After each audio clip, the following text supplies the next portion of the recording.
That is where police are still sorting through the evidence of a gruesome scene. A man shot and stabbed. It's a story we first broke at midday, and investigators say it could be the ending of a tragic love triangle.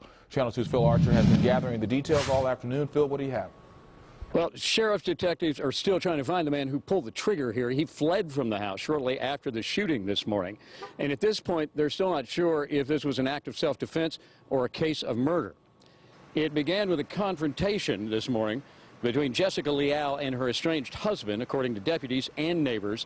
He'd moved out of the house last month, leaving their 4 children with her.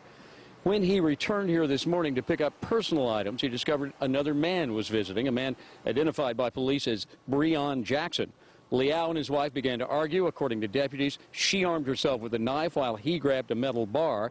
Jackson allegedly walked into the middle of that argument, pulled a gun, and shot Mr. Leal, killing him. Leal's cousins rushed here as soon as they heard he'd been shot. They didn't know he'd been killed. Great dad. And I don't have too much to say about it no more, but I'll just leave y'all with him. He was a great dad, a good person.